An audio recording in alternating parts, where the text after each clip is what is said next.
আসসালামু আলাইকুম রহমতুল্লাহ। আপনি আমি বিভিন্ন সময়ে মোবাইলে ফেসবুক, ইউটিউব, টিকটক, বিভিন্ন এরকম সামাজিক যোগাযোগ মাধ্যমের আমরা দেখেই থাকি। তো সেখানে যারা আহ, এরকম অশ্লীল ভিডিও যারা তৈরি করে বেপরদায় নারী পুরুষ উভয় মিলে, তাদের আপনি যদি ভিডিও দেখেন এবং লাইক, কমেন্ট কিংবা শেয়ার করেন, তাহলে সেই অশ্লীলতাকে ছড়িয়ে দেওয়ার জন্য আপনিও কিন্তু অপরাধ করলেন, আপনিও কিন্তু গুনাহের মধ্যে লিপ্ত হলেন। আপনি এই ধরনের বিনোদন দ্বারা যদি আপনি একটু যদি মনে আনন্দ উপভোগ করেন, কাল কিয়ামতের ময়দানে আপনি কিন্তু কঠিন আযাবের সম্মুখীন আপনাকে হতে হবে। আপনি মুসলমান, আপনাকে কিন্তু ঠিক করতে হবে আপনি কোনটাকে সাপোর্ট করবেন।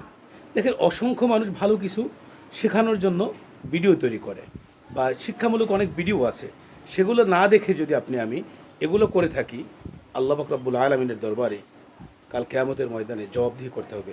এই জন্য এমন কাউকে অনুসরণ করেন যাদের দ্বারা আপনার কোনো ইমান ও আমলের ক্ষতি হবে না। আসসালামু আলাইকুম রহমতুল্লাহ। ভিডিওটি ভালো লাগলে অবশ্যই আমার এই চ্যানেলটি সাবস্ক্রাইব করে দেবেন।